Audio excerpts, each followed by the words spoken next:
Heap sort को solve करना आपको आना चाहिए कि क्या हीप सॉर्ट को किस तरह से सॉल्व किया जाता है, हिफिफाई मेथड से किस तरह से सॉल्व किया जाता है, वो प्रोसीजर आपको पता होना चाहिए।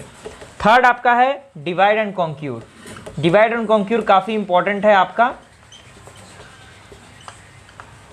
डिवाइड एंड कॉन्क्यूर आपका हो गया। देन आपका फोर्थ जो है आपका, उसमें हमने लिया है मर्ज सॉर्ट को। मर्ज सॉर्ट को आपका पता होना चाहिए कि मर्ज सॉर्ट एल्गोरिथम क्या होता है, क्या उसका प्रोसीजर होता है।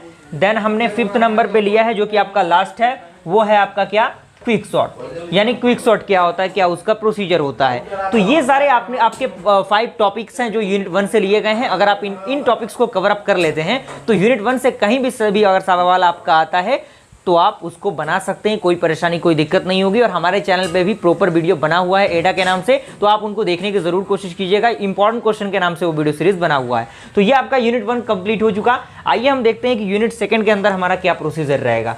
यूनिट 2 की अगर मैं बात करूँ तो यूनिट 2 में जो आपका यूनिट 2 के अंदर सबसे पहला टॉपिक मैंने रखा है वो है आपका ग्रीडी टेक्निक। यानी ग्रीडी आपका क्या होता है, ग्रीडी अप्रोच किस तरह से यूज किया जाता है, और ग्रीडी अप्रोच हो गया आपका, यानी इसके बारे में पूरा कंप्लीटली आपको पता होना चाहिए। देन हमने अगला रखा है हाफमैन कोडिंग। जी हाँ दोस्तों, हाफमैन कोडिंग काफ़ी आसान है, कोई दिक्कत इसमें नहीं होगी। आप एक बार नेट पे सर्च करके यूट्यूब वगैरह पे देख सकते हैं। हाफमैन कोडिंग हो गया सेकेंड टॉपिक। उसके बाद हमने लिखा है knapsack problem by the help of greedy technique. यानी नैपसैक प्रॉब्लम आपका 2 तरह से सॉल्व होता है, एक आपका ग्रीडी अप्रोच से होता है, दूसरा आपका डायनेमिक अप्रोच से होता है। तो यहाँ पे आपका जो आपका है ग्रीडी अप्रोच, उसके द्वारा आपको नैपसैक प्रॉब्लम पता होना चाहिए। नैपसैक प्रॉब्लम आपका पता होना चाहिए। देन हमारा 4th नंबर जो आपका टॉपिक है इसके अंदर, उसमें हमने लिया है जॉब सीक्वेंसिंग। यानी जॉब सीक्वेंसिंग का क्या प्रोसीजर होता है, उससे रिलेटेड जो आपके न्यूमेरिकल क्वेश्चंस होते हैं उनको आप देख लीजिएगा जॉब सीक्वेंसिंग में। उसके बाद हमारा जो लास्ट है वो है आपका 5th नंबर, जो कि आपका शॉर्टेस्ट जो पाथ निकालने वाला होता है, शॉर्टेस्ट जॉब पाथ जो होता है, शॉर्टेस्ट जॉब पाथ आपका निकालने वाला प्रोसीजर होता है, उनको आप एक बार देख लीजिएगा, वो कि आपके लिए काफ़ी इंपॉर्टेंट होगा। तो यूनिट 1 और यूनिट 2 आपका कंप्लीट हो चुका। आइए देखते हैं हमारा यूनिट नंबर 3 में हम कौन कौन से टॉपिक को कवर अप करेंगे, कौन कौन से प्रोसीजर को हम अप्लाई करेंगे। यूनिट नंबर 3 की अगर मैं बात करूँ, यहाँ पे यूनिट नंबर 3 में सबसे पहला आपका है, वो आपको पता होना चाहिए कि यूनिट नंबर 3 डायनेमिक प्रोग्रामिंग पे अप्लाई होता है। तो उसमें भी आपका 01 जो नैपसैक होता है वो आप देख लीजिएगा, क्लियर। उसके बाद आपका जो सेकंड होगा वो आपका होगा मल्टी स्टेज ग्राफ। जी हाँ दोस्तों, मल्टी स्टेज ग्राफ बहुत बार एग्जामिनेशन में पूछा जाता है और शॉर्ट नोट में भी बहुत बार पूछता है। तो आप मल्टी स्टेज ग्राफ को देख लीजिएगा, उसके इंपॉर्टेंट प्रॉपर्टीज़ को देख लीजिएगा। देन आप 3rd नंबर में डिस्कस कीजिएगा रियलेबिलिटी डिज़ाइन। जी हाँ दोस्तों, रियलेबिलिटी डिज़ाइन जो होता है काफ़ी इंपॉर्टेंट है। रियलेबिलिटी डिज़ाइन यानी ये ऐसे टॉपिक है ना जिनको आप 3 से 4 दिन में इजीली कर सकते हैं, कोई परेशानी कोई दिक्कत नहीं होगा, क्योंकि ये न्यूमेरिकल पोर्शन है। और उसके बाद आपका फ्लोइड जो वर्सेल एल्गोरिथम होता है उनको आप देख लीजिएगा, फ्लोइड वर्सेल जो आपका एल्गोरिथम होता है उनको आप देख लीजिएगा। और 5th नंबर हमारा जो है, 5th इसमें नहीं है, मेनली इसमें 4 ही लिया गया है, क्योंकि यही आपके 4 इंपॉर्टेंट है जो कि यूनिट नंबर 3 से आते हैं। यूनिट नंबर 3 आपका क्लियर हुआ।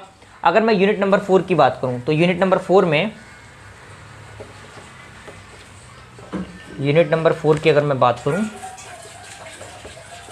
यूनिट नंबर 4 में सबसे पहला आपका है एटकिन्स प्रॉब्लम। और एटकिन्स प्रॉब्लम को मैंने अच्छी तरीके से बताया हुआ है फ्रेंड, हमारे चैनल को आप एक बार चेक कर लीजिएगा, वहाँ पे आपको सारी चीज़ें मिल जाएंगी, प्लेलिस्ट बना हुआ है एडा के नाम से। उसके बाद आपका हैमिल्टोनियन साइकिल होता है, हैमिल्टोनियन साइकिल, उसका पूरा प्रोसीजर आपको पता होना चाहिए। उसके बाद ग्राफ कलरिंग। जी हाँ दोस्तों, ग्राफ कलरिंग कई बार शॉर्ट नोट में भी पूछ देता है और साथ ही साथ लॉन्ग टर्म में भी पूछ देता है। तो शॉर्ट नोट में अगर पूछेगा तो शॉर्ट टर्म के अकॉर्डिंग, और लॉन्ग टर्म में पूछेगा तो लॉन्ग टर्म के अकॉर्डिंग आप उसको लिख दीजिएगा, ग्राफ कलरिंग। उसके बाद आपका टीएसपी होता है जो कि ट्रेवलिंग सेल्समैन प्रॉब्लम होता है, इसको आप देख लीजिएगा। और लास्ट में आप देख लीजिएगा पैरेलल एल्गोरिथम जो होता है, पैरेलल एल्गोरिथम को। तो यूनिट नंबर 4 तक का पूरा प्रोसीजर आपके सामने मौजूद है।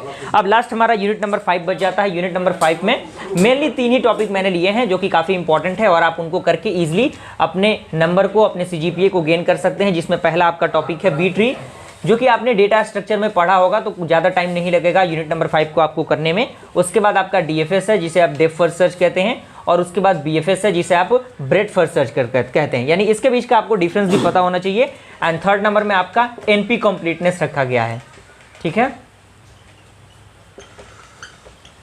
तो यहाँ तक आई हो पूरा प्रोसीजर आपको समझ में आ गया होगा, यानी मेनली इतने ही टॉपिक हैं जो कि आपको यूनिट नंबर 1 से लेकर यूनिट नंबर 5 तक में कवर अप करने हैं, और सारे यूनिट्स को, सारे टॉपिक्स को आप अच्छी तरीके से कवर अप करने की कोशिश कीजिएगा।